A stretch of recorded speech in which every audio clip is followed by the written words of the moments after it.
Estoy muy contenta de estar aquí nuevamente. Hace pocos días, digo nuevamente, porque hace pocas semanas ya estuvimos aquí con Eva, con los compañeros de Torrelavega, con Ricardo, en una jornada que tuvimos interesantísima, ¿verdad, Eva?, sobre innovación e industria. Y hoy estoy aquí por un motivo parecido, un poco distinto. El enfoque de hoy es, como sabéis, la mesa sobre universidades y sobre ciencia. Bueno, ya se ha centrado el tema, yo creo que lo venimos centrando toda la mañana, pero sí que me gustaría deciros unas palabras, porque el argumento es muy sencillo, también desde la perspectiva simplemente de salir de la crisis. Amigos y amigas, estamos en una crisis económica española, europea, de caballo. Para salir de la crisis estamos de acuerdo como socialistas que tenemos que crecer y crear empleo.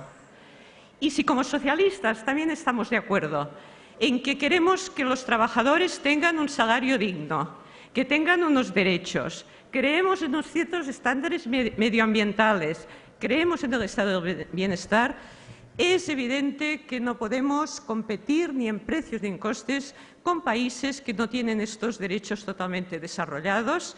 Y la versión, la faceta inteligente para Europa, lo dicen todos los expertos, no lo decimos nosotros, es ser competitivos en conocimiento, es decir, en la capacidad de hacer las cosas bien hechas, en tener ideas, en unos procesos eficientes, etcétera, etcétera.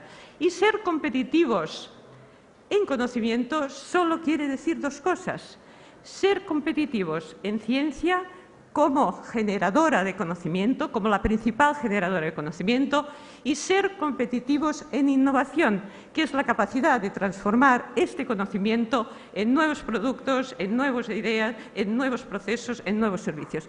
Y detrás de todo esto, compañeros y compañeras, lo que está es una buena educación superior.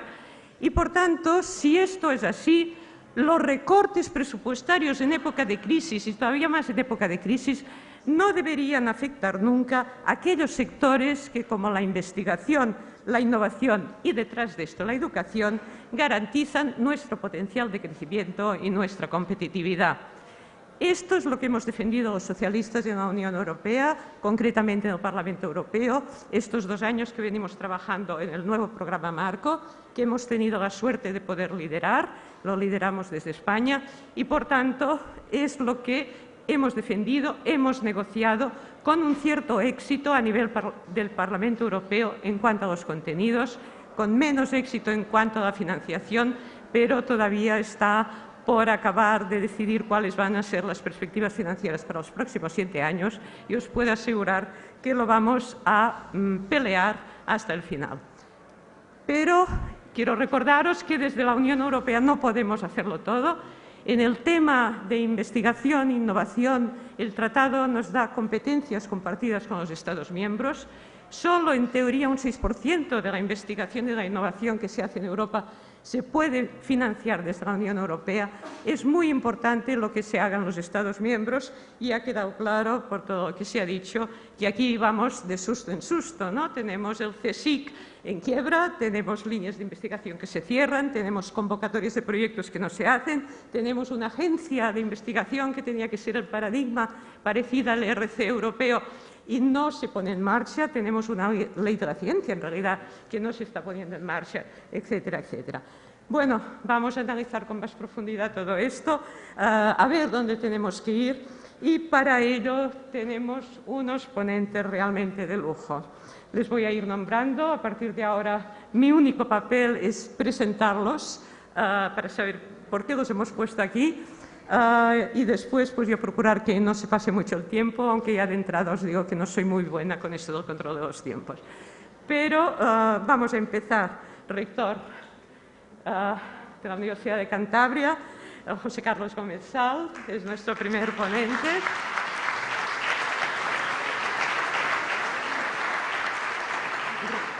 Reitero el agradecimiento que ha hecho el secretario general por tu hospitalidad y felicitarte por el Campus Internacional de Excelencia, que digo de paso, pudimos admirarlo en Bruselas gracias a una exposición que organizó Ricardo durante el gobierno anterior, que tuvimos a Lola allí presentándolo, estuvo una semana y fue de mucho interés para todos. Nuestra segunda ponente es Amaya Moro Martín. Adelante, Amaya. Es investigadora del CSIC y promotora de la plataforma para una investigación digna. Después hablaremos. Carlos Andradas, lo conocéis todos y todas, presidente de COSTE. Bueno, tenemos otro rector y vicepresidente de la CRUE. Adelante, Marcos Sacristán, rector de la Universidad de Valladolid. Muchas gracias por estar aquí. Y José Manuel Fernández, de la Federación de Jóvenes Investigadores Precarios. Adelante. Bueno, rector, yo creo que voy a dar primero ante todo la palabra al rector de esta universidad, y yo he dicho que los presentaría, pero en este caso no voy a hacerlo, porque no sé si sabéis lo que le pasó a Esteban Terradas, nuestro insigne matemático, bueno, todo, ingeniero de caminos, etcétera, cuando, que era muy conocido, vino a examinarse de cátedra a Madrid y, bueno, pues lo estaban examinando un tribunal y entró el señor por la puerta y dice: ¿quiénes son estos señores que están examinando a Esteban Terradas? Y como no quiero que me pase, le doy directamente la palabra. Bueno, muchas gracias. Yo creo que me toca abrir un poco la brecha en este debate. Yo creo que las cosas, la introducción que nos ha hecho la presentadora, yo creo que ha sido bastante ilustrativa. Yo creo que hay pocas cosas más que añadir globalmente. Por lo tanto, como rector de la Universidad de Cantabria y como José Carlos Besar, científico, al fin y al cabo, hasta hace poco tiempo, me gustaría concretar una serie de ideas que en cierto modo son ideas que me vienen a la cabeza, no están excesivamente elaboradas, pero sí que me gustaría lanzarlas para la reflexión de todos. Y lo primero es una cosa que ha dicho Alfredo varias veces: la sociedad del conocimiento. La pregunta es: ¿cuánta gente realmente cree en la sociedad del conocimiento? ¿Y qué entiende por la sociedad del conocimiento? Porque cuando muchas veces uno emplea palabras, de tanto emplearlas quedan manidas y quedan trivializadas muchas veces. Yo creo que la sociedad del conocimiento es verdad lo que se ha dicho, la ciencia es la creadora del conocimiento, pero yo daría otro paso más. Conocimiento, conocer, está al alcance de todos. Los medios de comunicación ahora mismo nos ponen cantidad de cosas a nuestro alcance para conocerlos. A mí me preocupa más que la sociedad del conocimiento, la sociedad del saber. Y yo creo que ahí es donde la universidad y lo que es la ciencia realmente tiene que hacer un esfuerzo grande. Porque no vale con conocer, hay que saber utilizar el conocimiento. Y para mí eso es lo más importante. Y muchas veces nos quedamos estrictamente en lo que es el conocimiento. Y hablamos del conocimiento. La creación del conocimiento exige muchísimo trabajo. Un científico, un profesor universitario, no se crea ni en un día ni en 2 días. Es una labor prácticamente de toda una vida. Y yo creo que eso es una de las cosas que muchas veces se trivializa enormemente. O sea, lo que es la ciencia en sí misma, lo que es el final de la ciencia en la innovación y la transferencia del conocimiento. Nos quedamos en unos conceptos que todo el mundo puede estar de acuerdo, pero muy pocas veces, si preguntamos cada uno realmente qué es lo que se está haciendo o qué es lo que se ha hecho y lo que se puede hacer, evidentemente que no todo el mundo es lo mismo, estoy totalmente de acuerdo, pero lo que sí que es verdad es que muchas veces nos quedamos simplemente en lo que es la palabra bonita, lo que es el mensaje directo, y luego realmente cuando uno se pone a reflexionar qué pasa con el conocimiento, ahí es donde muchas veces tenemos problemas. Yo creo que eso es la primera que tengo que hacer, porque todo eso nos lleva a lo que es la trivialización muchas veces del hecho universitario. Yo creo que si nos dicen tres cosas todo el mundo está de acuerdo. Es decir, es evidente que para salir adelante de la crisis es absolutamente el conocimiento, hace falta la investigación, hace falta transferir ese conocimiento, que ese conocimiento llegue a la sociedad, todo eso. Pero tenemos que buscar que todas esas cosas no sean una cosa que se dice y que luego realmente o no se sabe o no se quiere llevar a la práctica. Con un agravante, que es el segundo punto que me gustaría tocar. Al hecho universitario está absolutamente, conceptualmente imposible tener el hecho universitario sin llegar al otro punto importante, la autonomía universitaria. Y la autonomía universitaria es un hecho que tenemos que reflexionar todos para darle la dimensión adecuada. Porque si bien el sistema educativo normal es competencia de los gobiernos regionales y las universidades también, el hecho de que las universidades sean autónomas, nuestros gobernantes tienen que estar convencidos de que efectivamente la autonomía universitaria es un valor y no pensar que a veces la parte de universidades es otra cosa también que de alguna manera también tienen que seguir determinados dictados. Yo creo que eso es un punto importante. La autonomía universitaria es un valor intrínseco de la universidad. Autonomía no quiere decir que uno haga lo que quiera. Autonomía significa responsabilidad. Responsabilidad para explicar los resultados, para explicar qué es lo que se está haciendo con los fondos públicos. Todo eso, de acuerdo. Pero también es autonomía a la hora de tratar de gestionar y de ver exactamente los recursos que la universidad tiene que tener. Por lo tanto, yo creo que aquí hay un tema también a debate que nos deberíamos también todos reflexionar, porque como bien se ha dicho, actualmente yo creo que en España, lamentablemente, no tenemos un sistema universitario. Tenemos 37, ¿cuántas comunidades hay? Tantos como comunidades autónomas. Y nuestra problemática en cada una de las universidades es diferente. Y nosotros, como rectores, como responsables universitarios, tenemos que tratar de colaborar a que en nuestra comunidad estos valores universitarios y estas cosas en las cuales creemos puedan llegar a plasmarse. Pero tenemos que convivir con nuestro poder político.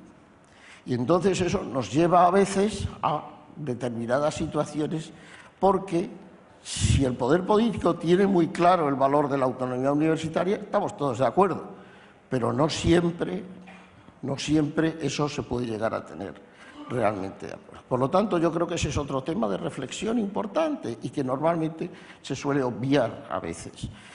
Y luego hay otro tema también importante, es decir, se está diciendo que hace falta pactos globales en cuanto a la educación, en cuanto a la sanidad, en cuanto a la educación superior.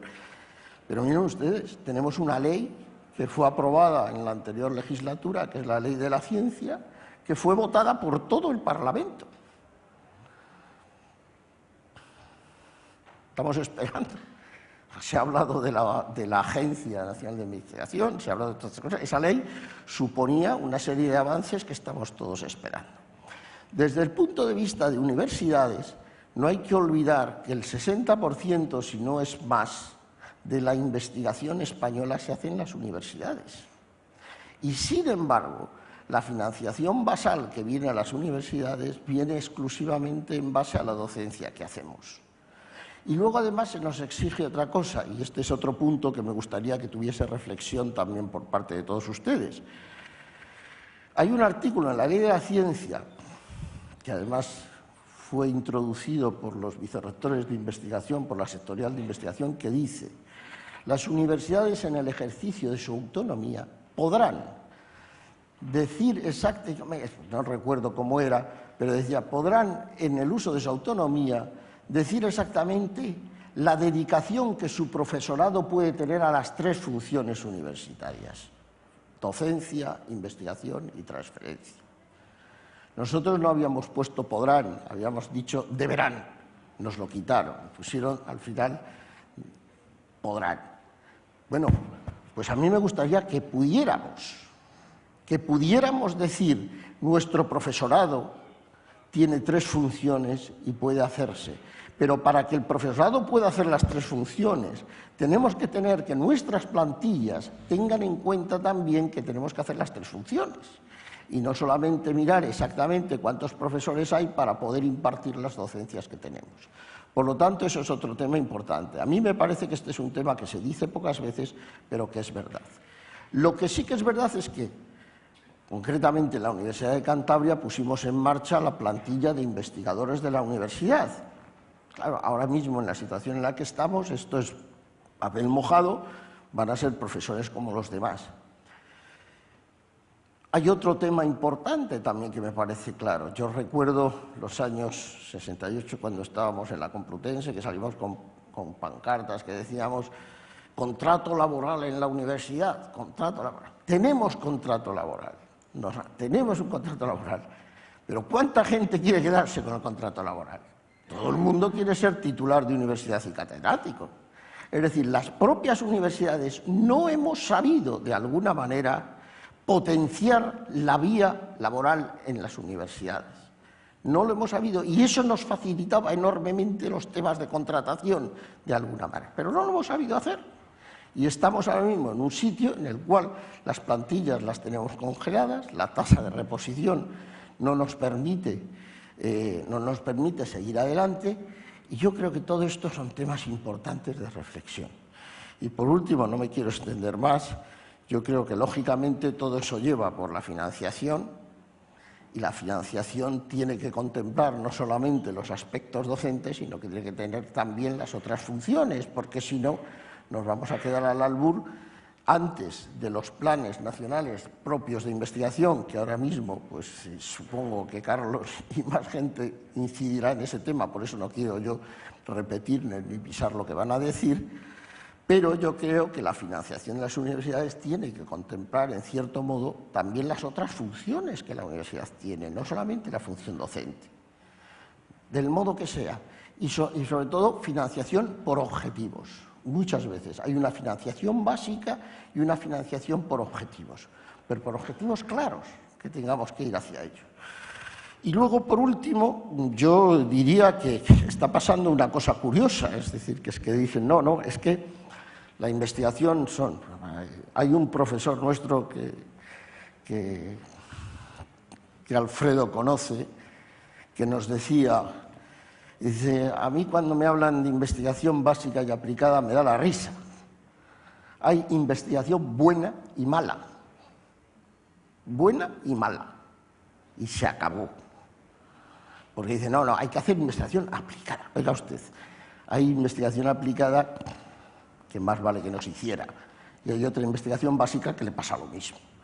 Es decir, yo creo que lo que hace falta es hacer buena investigación. Y si se hace buena investigación, entonces seguiremos adelante. Entonces, en este sentido, yo creo que, como ahora hay una restricción grande en los programas nacionales y en los programas autonómicos, nos mandan a Europa. Hay que ir a los proyectos europeos. Entonces, me parece muy bien el programa 2020. Yo he tenido ocasión de seguirlo, puesto que soy representante de la CRUE en el Working Research Policy Group de la EUA. Bueno, pues muy bien, de acuerdo, está muy bien, pero no olvidemos una cosa, que va a haber restricciones económicas. Seguro que no vamos a tener la cantidad que en principio íbamos a tener. Y luego pasa otra cosa, que yo creo que sí que es importante. Desde la Comisaría de las Regiones, por primera vez, se dice directamente desde la Comunidad Europea que para hacer los fondos estructurales y para repartir los fondos estructurales se debe contar con las universidades. Y hay que hacer una estrategia inteligente para optar a esos fondos estructurales que permita que las universidades también estén en la planificación inicial. A mí eso me parece un punto muy importante. Y había que reflexionar cuántas comunidades autónomas lo están haciendo y cuántas no, independientemente del cariz político que tengan, porque hay en unas que lo están haciendo, y me consta que en Canarias concretamente se está trabajando muy seriamente en este problema, y en otras pues la cosa está un poco más complicada. Por lo tanto, yo creo que estas son un poco todas las cosas que yo quería quería decir sí, y me vais a permitir que diga otra cosa, porque es otra cosa que a mí me parece un horror. Se ha citado aquí la formación profesional, pero ¿por qué se saca la formación profesional avanzada de las universidades? ¿Por qué se saca? Es decir, ¿qué pasa? ¿Que las universidades no tenemos que formar buenos profesionales, que no todos sean ingenieros? ¿Qué ha pasado? ¿Por qué ahora mismo todo el mundo tiene que tener? Es decir, me estoy permitiendo una crítica al plan Bolonia, por decirlo de una manera, que el plan Bolonia era otra cosa.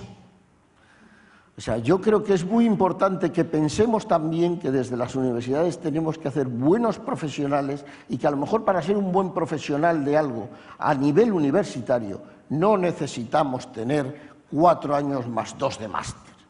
Yo creo que eso, que en otros países de nuestro entorno lo tienen perfectamente asumido, como en Alemania, como en Francia, etcétera, etcétera, como incluso en Inglaterra, yo creo que eso es una cosa que a nosotros se nos ha escapado, en un afán que no se sabe muy bien qué. Yo creo que con esto que he dicho quedan suficientes temas para debate. Me parece que es un poco la misión que yo debería cumplir en este foro. Por supuesto, para algunas de estas cosas que he presentado, algunas soluciones se me ocurren, ¿no? Pero bueno, aquí estamos. Muchas Efectivamente, gracias. rector, has tocado muchísimos temas, todos importantísimos. Gracias por tu testimonio. Efectivamente, el principio europeo es de la cofinanciación, por tanto, los Estados miembros tendrán que financiar los proyectos europeos y veremos cómo lo hacemos. Y también has hablado del tema importantísimo de las sinergias con los fondos estructurales. No sé si lo sabéis, pero hay tanto dinero para ciencia y tecnología, digámoslo así rápidamente, en los fondos estructurales, ya que hemos aprobado que el 80% se destina a esto en un tipo de regiones, como en el propio programa Marco. Por tanto, rápidamente lo dejamos aquí, seguro que van a salir después muchas cosas en el debate, y has tocado un tema que es la formación del personal investigador. Y esto me da mucho pie para introduciros un poco la historia de la próxima ponente que está en esta mesa, que es Amaia Moro Martín. Mirad, Amaia es un esquema que está pasando, es un esquema de vida que está pasando desgraciadamente demasiado a menudo en estos momentos en nuestro país. Amaia es astrofísica, estuvo 10 años en Estados Unidos, estuvo en Princeton, estuvo en UC Berkeley, he leído, la sigo porque está muchas veces en los periódicos, es una peleona de verdad. Bueno, vino hace 5 años a España con un contrato Ramón y Cajal al Instituto de Astrobiología, que como sabéis es un instituto mixto del CSIC y del INTA, y bueno, con la promesa de que después de estos 5 años, si cumplía pues una serie de requisitos, podría quedarse con una cierta estabilidad en España. Después de este tiempo, hemos podido leer este verano un artículo suyo que yo, de verdad, y no lo digo por decirlo, al final me caían las lágrimas cuando lo leía, porque era su despedida y cómo ella lo sentía. Además explica por qué ella está peleando desde la plataforma para una investigación digna. Solo os leeré un párrafo que dice al final, dice: devuélvame usted mi dignidad como investigadora. Si no le es mucha molestia, devuélvasela también a toda la comunidad de investigadores en España. Y dice, no se olvide de las humanidades. Y al final tampoco resisto de leer la última frase, porque tiene un toque de ironía que me ha gustado mucho. Dice Mariano: durante su legislatura, la investigación en este país se está hundiendo irremediablemente hacia el abismo de la fosa de las Marianas. Y si bien es cierto que nuestros colegas científicos han descubierto que hay vida allá abajo, sepa usted que es bacteriana. Yo solo quiero preguntar...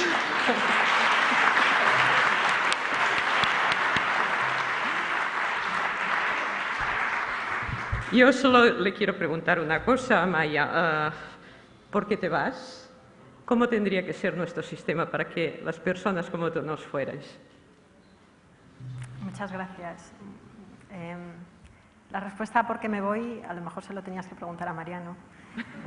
Pero como no creo que vaya a contestar nada, porque no lo ha hecho hasta ahora, voy a hacer una breve intervención donde voy a resumir por qué nos vamos. No solo yo, sino muchos investigadores en este país. Está demostrado que a más inversión en I+D, más crece el Producto Interior Bruto. ¿Qué ha hecho Alemania desde el 2005? Incrementar la inversión pública en I+D aproximadamente un 60-70%. ¿Qué ha hecho España desde el 2009? Disminuirlo un 40%, un 30% dentro de esta legislatura. Quizá esto tenga algo que ver con el crecimiento de sus respectivas economías. La I+D es uno de los pilares fundamentales sobre los que se ha de apoyar España para superar la crisis económica, para pasar de un modelo económico especulativo a un modelo económico productivo, que se base en la generación de conocimiento. Pero la I+D necesita de un presupuesto estable. Hay que acabar con este ciclo histórico de auge y de escasez, porque la I+D no es un elemento prescindible, no es un elemento decorativo que se invierte en I+D cuando la economía va bien y se deja de invertir cuando la economía va mal. Se sigue una política cíclica cuando en realidad se debería seguir una política anticíclica, como la están siguiendo los países punteros en Europa. Es urgente recuperar el nivel de inversión pública en I+D del año 2009, porque eso nos acercaría al nivel medio en la Unión Europea, aproximadamente un 0,6% del PIB. De lo contrario, vamos a perder el tren europeo y quedaremos relegados a la cola de Europa, pero no solo en términos de generación de conocimiento, sino en términos de crecimiento económico. Es también urgente recuperar la contratación permanente en el sector público para permitir la tan necesitada renovación generacional en los centros de investigación y en las universidades, y también para evitar que se pierdan varias generaciones de investigadores. ¿Por qué? Porque si se pierden va a lastrar el sistema de I+D durante al menos una década, debido a un doble factor. Por una parte, ni las instituciones públicas van a poder tener capital humano para beneficiarse de todas esas oportunidades que nos está dando Europa dentro del programa Marco, ni las empresas españolas van a encontrar personal investigador cualificado para hacer uso de los recursos financieros que están destinados a potenciar la I+D en el sector privado. Por ejemplo, el instrumento de financiación de riesgo compartido del Banco de Inversión Europeo. Y esto es muy grave porque en España el sector privado, la investigación en el sector privado tiene que potenciarse, porque el sistema público está cumpliendo, pero el sector privado no. El Consejo Europeo, en su dictamen sobre el Programa de Estabilidad de España para el año 2012-2015, ha criticado la política de recortes en I+D y, cito textualmente, la estrategia europea de crecimiento y su respuesta integral al reto actual requiere de un impulso de la innovación, la investigación y el desarrollo, componentes vitales de la futura competitividad y desarrollo de Europa. Es necesario que estas múltiples recomendaciones que vengan de Europa no se limiten a ser recomendaciones, sino que se conviertan en una directiva europea para alcanzar una estrategia europea común tanto en política científica como en inversión. Es fundamental que se establezca un mínimo de inversión en cada uno de los países en términos de porcentaje con respecto al Producto Interior Bruto. ¿Por qué? Porque no es casual que los países que menos están invirtiendo en Europa son precisamente los que están siendo rescatados o intervenidos: Italia, España, Portugal, Grecia e Irlanda. Pero no solo se necesita más inversión, también se necesitan cambios estructurales, también se necesita un trabajo a nivel nacional. Se necesita más coordinación entre ministerios para asegurarse que se respeten los plazos de las convocatorias y para que todos los fondos presupuestados se ejecuten, porque no se están ejecutando todos. Ninguna de las convocatorias de los últimos 2 años, de las importantes, de proyectos de investigación, de proyectos de recursos humanos, se han convocado o ejecutado a tiempo en los últimos 2 años. Esto probablemente no responde solo a una descoordinación, sino a una intención del Gobierno de desmantelar el sistema público de investigación, como otros sistemas públicos. Es necesario recuperar el Ministerio de Educación y Ciencia, porque no tiene sentido gestionar educación e investigación desde ministerios diferentes, porque su sinergia es necesaria para potenciar la calidad tanto de la investigación como de la docencia. También es necesario que se cree de una vez la Agencia Estatal de Investigación, porque la han anunciado tantas veces que ya a los investigadores nos entra la risa. Y es necesario que se la dote de autonomía y de suficiente financiación y que opere en un marco plurianual, que su presupuesto sea plurianual. Porque no tiene sentido que los fondos que no se ejecutan dentro de un año vuelvan a las arcas del Estado, porque la actividad investigadora necesariamente es una actividad de carácter plurianual. También es necesario que exista coordinación entre el Gobierno central y los autonómicos, porque en la actualidad hay 17 más 1 sistemas de investigación y en esto no tiene ningún sentido. Y que esa coordinación responda a un marco global y no a relaciones puntuales bilaterales que generalmente tienen un cariz político. Y también hay que evitar duplicidades, tanto en instalaciones científico-técnicas como en universidades. Hay que evitar que se haga un mal aprovechamiento de los recursos. La burocracia a todos los niveles y en todos los procesos administrativos relacionados con la investigación necesita minimizarse. Y no voy a dar detalles porque podríamos estar aquí toda la mañana. Y es necesario dotar a los organismos de investigación de más autonomía para gestionar sus recursos, tanto los financieros como los de recursos humanos. Pero el incremento de autonomía también tiene que venir con un incremento de responsabilidad. En España hay muchas evaluaciones para, por ejemplo, conseguir proyectos de investigación, pero luego no hay un seguimiento. Necesita haber un seguimiento sometido a evaluaciones rigurosas, donde la gente que no responda, las instituciones o los grupos de investigación que estén recibiendo financiación pública, que no respondan, pues paguen por ello, y los que respondan, pues se les premie y se potencie la excelencia. Y estas evaluaciones deben seguir un criterio nacional para que la limitación geográfica no afecte negativamente la competitividad. También es necesario potenciar la movilidad de investigadores entre el sector, entre los centros de investigación y entre centros de investigación y universidad. Esto es algo que es muy chocante en España y que no ocurre en otros países. En otros países hay mucha más permeabilidad y aquí no ocurre de esa manera. Y es necesario oxigenar el sistema. Y para ello son necesarios no solo cambios administrativos, sino cambios culturales dentro de la comunidad investigadora. También es necesario crear un contrato de acceso tipo tenure track, que es algo que nosotros defendimos mucho durante la Ley de la Ciencia, porque hay que combatir el nepotismo e incrementar la credibilidad internacional y la competitividad del sistema español. Y para ello es necesaria una planificación de recursos humanos a largo plazo y dotar de autonomía a los organismos de investigación. Y algunos de estos cambios, y ya termino con esto, requieren de esfuerzos significativos importantes, y para eso sería muy aconsejable recuperar las comisiones de ciencia, las comisiones permanentes de ciencia en el Congreso y en el Senado. Y, sobre todo, crear un consejo científico de peso, siguiendo, por ejemplo, el modelo alemán, donde se renueva cada 3 años, el 75% de los miembros son elegidos por la comunidad científica y no pueden ser destituidos, y el 25% restante los elige el Gobierno. Y aunque es un órgano asesor, no hay precedente de que sus recomendaciones no hayan sido adaptadas. Por el contrario, en España las recomendaciones de la comunidad científica languidecen pegadas con cinta adhesiva a las puertas cerradas del Ministerio de Economía. Y esta indiferencia por la I+D del Gobierno es una manera de boicotear el futuro del país.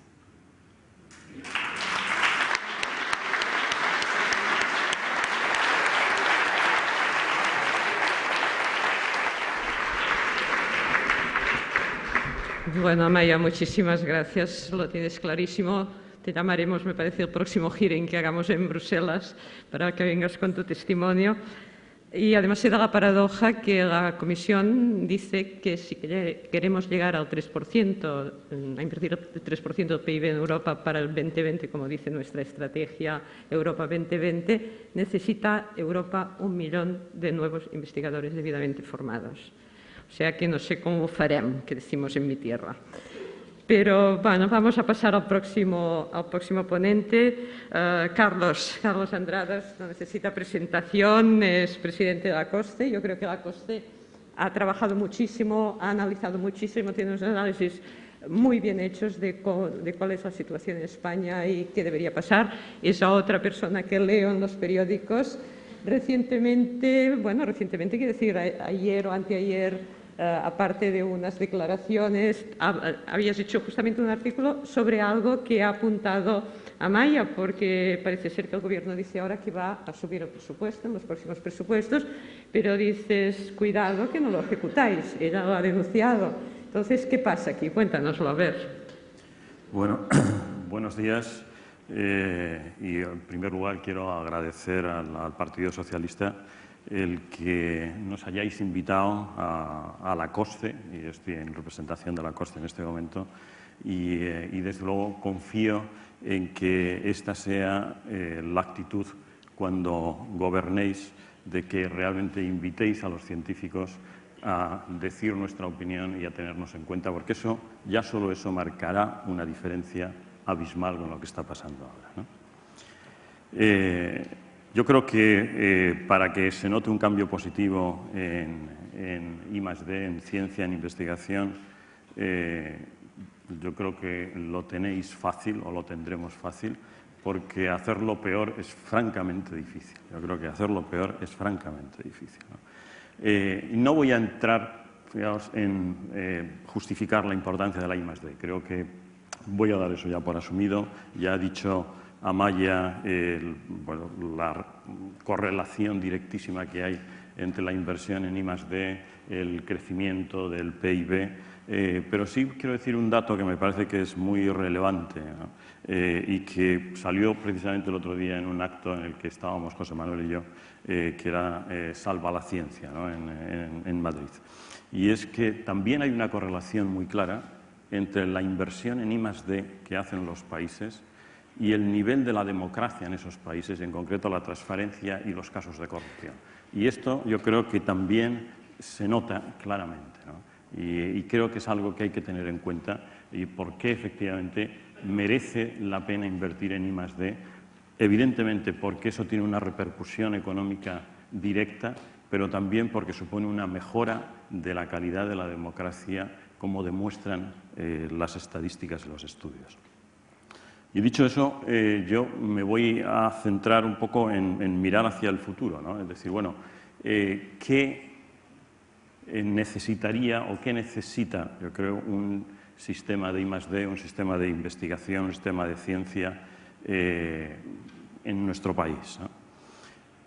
Evidentemente, yo creo que necesita 4 cosas. Una, tener un presupuesto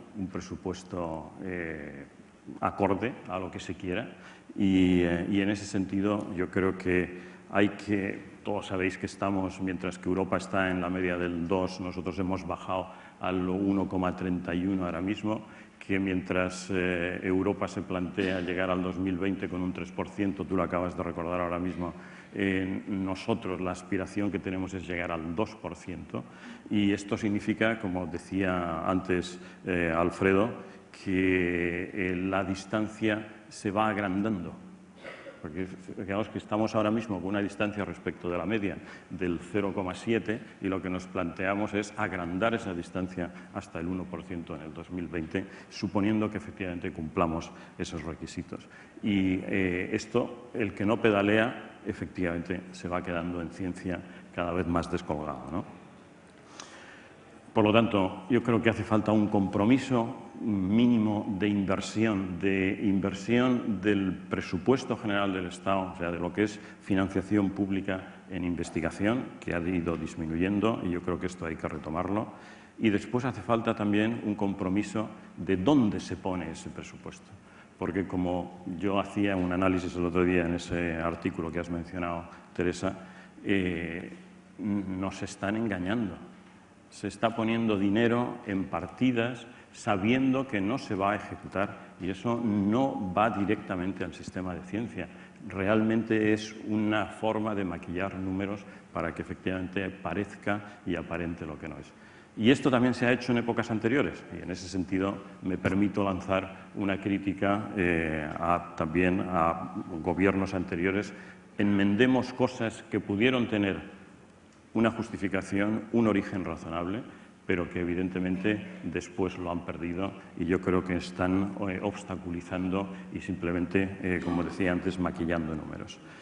Y también hay otra pequeña falacia, ya que has mencionado antes también y que estás tú, Teresa, yo creo en cuanto a esta referencia, es decir, bueno, hay que captar dinero en Europa, en el horizonte 2020, evidentemente que hay que captar dinero, pero no podemos digamos, poner nuestro proyecto de I+D, nuestro sistema de I+D, en manos de Europa. Por una cosa, además, digamos, elemental, y es que, como tú misma has dicho, el dinero de I+D que gestiona directamente el Parlamento Europeo, la Comisión Europea, es el 6% del dinero en I+D que se gasta en la unión de todos los países miembros. Por lo tanto, la parte del león, ese 6%, es la guinda del pastel. Es decir, el ERC es realmente la guinda del pastel. La base está en justamente las políticas que cada Estado hace en su propio país. Segundo pilar, hay que tener evidentemente unos planes de actuación cada año, que estén además coordinados y que tengan una proyección plurianual. Esto me refiero pues a las convocatorias, distintas convocatorias. No voy, digamos, a meterme en detalles, simplemente decir que ahí la comunidad científica lo que necesita es una palabra que yo uso cada vez más, que es regularidad y estabilidad. Y esto se había logrado. Yo creo que un avance fundamental, precisamente a raíz de la primera ley de la ciencia, del esfuerzo inversor que se hizo en esto, es que la comunidad científica nos habíamos acostumbrado a que efectivamente pues había que pedir proyectos de investigación cada 3 años, que las convocatorias salían en diciembre, que entonces uno se preparaba, podía pensar en qué personal iba a poder contratar, qué equipamiento. Todo esto ahora mismo está dinamitado y necesitamos recuperar esa regularidad. Y hasta podemos entender que haya años que haya vaivenes económicos, evidentemente, ¿cómo no lo vamos a poder entender? Pero es muy importante el mantener esa regularidad. Tercer pilar, yo creo, del sistema es, bueno, ¿quién gestiona esos planes, esas convocatorias? Y ahí, bueno, venimos reclamando, y ya lo ha citado también Amaya, la Agencia Estatal de Investigación, que debería haberse aprobado hace ya muchos meses y que todavía está pues, en algún cajón debe estar, ¿no? Y por último, el otro pilar es evidentemente los actores de ese sistema de I+D. Y ahí está la política de recursos humanos, que no nos pase lo que bueno, Amaya ejemplifica de alguna manera, que hacemos una política de captación de talento que después se frustra con todo lo que eso supone, además de pérdida de imagen, no ya del talento en sí mismo, que evidentemente es dramático, ¿no? que estas personas se tengan que volver a marchar, sino además el daño a la credibilidad del sistema. ¿Quién se va a plantear dentro del escenario internacional el decir, bueno, voy a desarrollar mi carrera científica en España a la vista de lo que puede ocurrir, ¿no? Y lo mismo con las instituciones.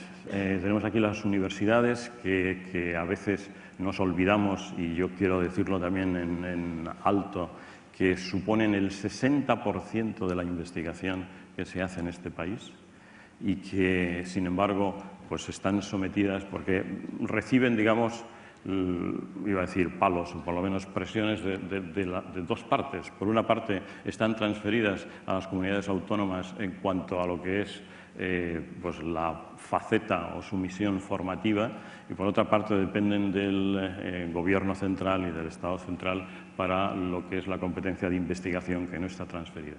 Y por lo tanto les afectan ambas cosas. Les reducen los presupuestos, digamos, por ambas partes, y realmente las comunidades autónomas en los gastos corrientes no tienen, como ha dicho antes el rector, en cuenta la faceta investigadora dentro de lo que son los presupuestos, etc. Hay que, yo creo, hacer una ley de financiación de universidades que garantice una financiación mínima, de tal manera que además los gestores, los rectores, sepan con qué pueden maniobrar y no estén siempre pues un poco al albur de qué puede pasar. Y termino diciendo algunas características de ese sistema que yo creo que debería tener. Primero, tiene que ser un sistema abierto e internacional. Es decir, la ciencia, ahora mismo, si hay una cosa que la caracteriza, es que se juegan los partidos, perdonad esta metáfora, a nivel global. Evidentemente es bueno que nuestros investigadores salgan fuera, pero tiene que ser a un ritmo similar al que investigadores de fuera vengan dentro. Y en esto así funciona en todos los países y, desde luego, estamos abiertos a ello. Pero para eso hace falta hacer cambios estructurales, como decía también Amaya. Ningún genio de la India sabe qué cosa es algo que se llame ANECA y que necesita pedir una acreditación para poder insertarse en un sistema. de nuevo, es algo que pudo tener una justificación en un momento en que el sistema echa a andar y hay que garantizar unos mínimos de calidad, etcétera, pero que después, evidentemente, tiene que rodar de otra manera, ¿no? El sistema funcionarial, que decía antes también, al que hacía referencia, yo creo que esto hay que revisarlo claramente. Otro binomio importantísimo. No podemos dejar, yo creo, que la derecha se apropie de una palabra que ahora mismo está usando mucho, que es excelencia. Evidentemente que tenemos que luchar por la excelencia. En ciencia hay que luchar por la excelencia y hay que exigir la máxima calidad y que la calidad sea el parámetro único, o por lo menos el fundamental, a la hora de qué cosas se financian. Y antes ha dicho el rector, ha hablado de investigación buena o mala. Hay que realmente apostar por la calidad y al mismo tiempo garantizar la igualdad de acceso a los fondos que se pongan en licio. Y por último, fijaos, cuando se habla del tanto por ciento de inversión del PIB, evidentemente se cuenta la inversión pública, la inversión privada. En este país necesitamos que la inversión privada crezca mucho más, porque el déficit es mucho mayor de lo que tenemos en inversión pública, mucho más. Y hay que poner en marcha mecanismos para que eso suceda. Pero no puede usarse como excusa para recortar la financiación pública. Y el ejemplo de Alemania que ha citado antes Amaya, yo también leí ayer el artículo con los datos de lo que ha pasado en Alemania, es espectacular. Alemania ha incrementado el 60% de financiación pública desde el 2005 y como resultado la inversión privada también ha aumentado en un porcentaje similar. Porque realmente cuando algo se pone en el foco del interés, evidentemente que la gente responde y la gente acude. Y hay que, yo creo, incentivar esto que también está muy de moda, la colaboración público-privada, pero entendida, yo creo, razonablemente, fijando unos parámetros claros en qué consiste esa colaboración pública-privada, que no sea que, digamos, lo público pone los medios y lo privado se lleve los beneficios, que es en muchas ocasiones lo que está ocurriendo, ¿no? Y termino aquí.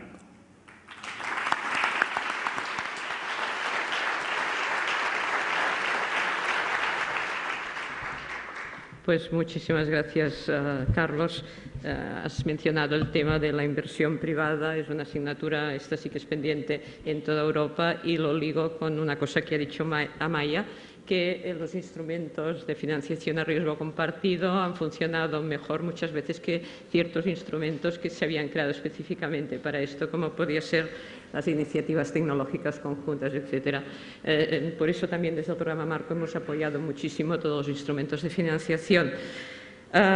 Bueno, dejémoslo aquí y ahora voy a dar la palabra a otro rector, a Marco Sacristán, rector de la Universidad de Valladolid, vicepresidente de la CRUE. Y yo, al mencionar la CRUE, la vicepresidencia, permitidme que tenga un recuerdo para la rectora de mi universidad, para Montserrat Casas, que falleció hace medio año, una rectora estupenda, también era vicepresidente de la CRUE, seguramente estaría aquí si no hubiera fallecido. Y desde luego pues ha sido una desgracia, una mujer muy joven, muy valiente, muy luchadora. Estuvo en lo último que organizamos sobre ciencia e innovación en Madrid y quería tener un recuerdo para ella. Te doy la palabra, rector.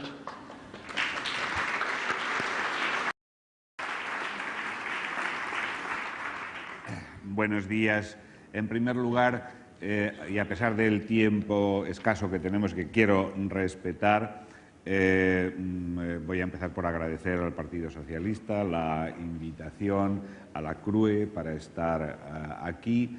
Esto, de alguna manera, la presencia de CRUE es casi el prolegómeno de la reunión que vamos a tener el próximo día. Y, por tanto, eso quizá me descargue también de entrar con demasiado detalle, pero sí quiero hacer presente aquí a la conferencia de rectores y disculpar a nuestra presidenta por no haber podido asistir.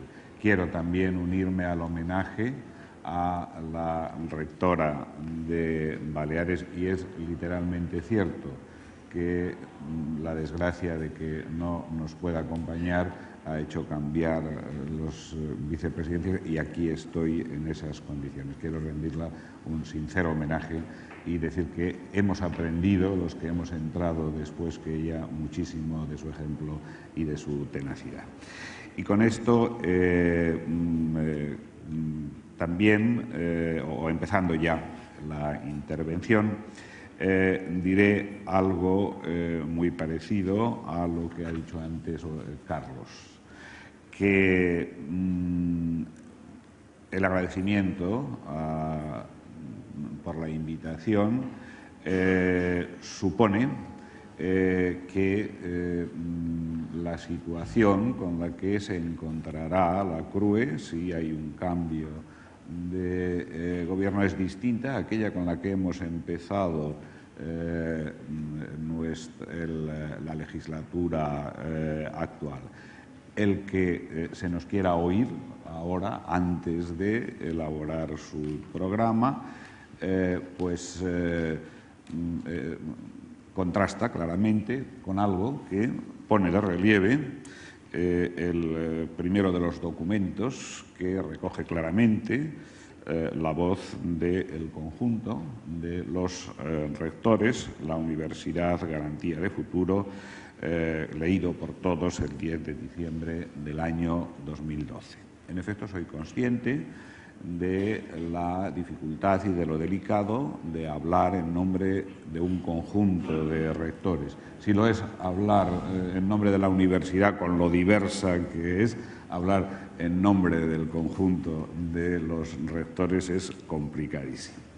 Pero tengo ahí un documento que, en efecto, o al que subyace, junto con algún otro hecho que no quiero mencionar aquí, el desacuerdo con un comienzo en lo que podíamos llamar, no lo sé si lo podemos llamar una política de universidades, porque no, creo que hasta el momento no existe, y luego haré alguna referencia, que parte claramente de una desconfianza hacia la universidad, hacia sus representantes y una visión de cuál es la historia reciente de la universidad que no coincide en absoluto con lo que los diversos rectores y otros documentos, uno de ellos importante que luego mencionaré hacia el final, recoge la verdad. Y es una verdad en la que ciertamente debemos reconocer muchas deficiencias en el sistema, en las propias universidades, pero una línea de crecimiento en los últimos 20, 30 años absolutamente clara, que no contrasta con esa imagen que se estaba transmitiendo a la sociedad de una universidad ineficiente, cuando con los recursos que se estaban recibiendo estábamos produciendo unos resultados que mostraban todo lo contrario, una gran eficiencia, un exceso de universidades en relación con otros países de Europa, cuando en razón de la población, etcétera, estábamos en la media, etcétera, etcétera. Mi intervención va a consistir en una serie de sugerencias o de reflexiones que parten de esa situación inicial a la que se opone el documento y que muestra, digamos, el descontento con esta situación y otras medidas que se están tomando, alguna reflexión especial con medidas legislativas que son posteriores o coetáneas a diciembre de 2012 y que han sido mencionadas antes, pero quiero insistir: política de becas, de tasas, de tasa de reposición, y luego algunas ideas que nos servirán para el próximo debate, que derivan de un documento hecho por expertos que en este caso han sido encargados por la CRUE dándoles absoluta independencia y que tiene la particularidad de que, en efecto, en algunas de sus conclusiones puede coincidir con el informe Berg, pero desde luego lo hace no desde esa perspectiva tenebrista, sino desde la toma de constancia de cuál era la realidad de creciente desarrollo en todos los diversos niveles y limitaciones de nuestra universidad. En relación con ese documento está latente la crítica hacia esa actitud de descalificación hacia las universidades. Por otra parte, muestra la voluntad de una leal colaboración con el nuevo gobierno, como la tuvo la CRUE con los anteriores gobiernos, pero urgiéndole a poner en marcha un diálogo que realmente era urgente por las medidas que se estaban tomando. Y hay, en ese mismo comunicado, una crítica a esas medidas de reducción de la financiación en materia docente, personal, en materia de investigación y, consiguientemente, en todo aquello que afecta a las funciones fundamentales de la universidad. No fue ciertamente, digamos, fructífera esa petición, no se cumplieron las esperanzas y no solo eso, sino que, insisto, me parece que hay que recalcar desde la visión de una universidad correctamente atendida por los poderes públicos y desde el punto de vista de la sociedad a la que sirve, hay toda una serie de medidas que no se plantean, curiosamente, como una consecuencia de una política universitaria, porque teóricamente esa política universitaria no existe, está todavía en ese documento del informe de los expertos que está sobre la mesa y que no se ha empezado a discutir, pero que está variando el contexto y el punto de partida de la pretendida reforma. Insisto, son las normas sobre la tasa de reposición en estos momentos. A las constricciones económicas se une la posibilidad limitadísima de reponer el número de personas que abandonan la universidad por jubilación o por cualquier otra circunstancia en una proporción de 10:1, resulta que la universidad no puede atender razonablemente a la necesidad de incorporar nuevos profesores y a la necesidad, sobre todo, de incorporar profesores jóvenes investigadores, que tienen que potenciar la dimensión, en la que no voy a entrar porque ya se ha hablado mucho, investigadora de la universidad. Por otro lado, la ruptura que se está produciendo también en otro nivel de la educación, con el principio de la igualdad de oportunidades, viene claramente recogida en la conjunción de dos tipos de normas que tienen un efecto explosivo desde el punto de vista social. La política de reducción de becas, matizada, se ha dicho ya, pero me parece que hay que insistir desde el punto de vista de la universidad, con un aumento de los requisitos en cuanto a las notas para la concesión de esas becas, con el aumento del precio de las tasas.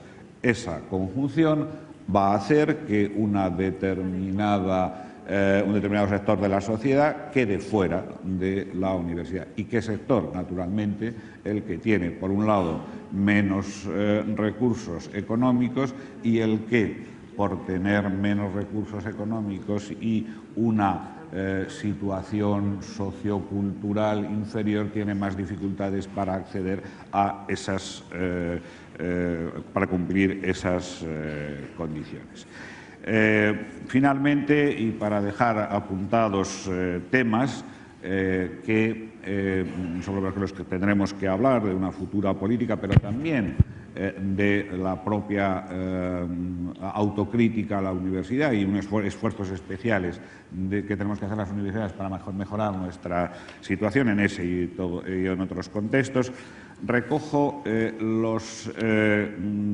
enunciado de muchos de los capítulos de este informe elaborado en otoño del 2012 e invierno del 2013, que creo que deberemos tener sobre la mesa cuando nos reunamos, elaborado por un conjunto de miembros de la universidad, fundamentalmente de extraordinaria calidad. El presidente fue un profesor de la Universidad de Valladolid, Jesús Sanserna, matemático que tiene las máximas distinciones en un saber que no puede acceder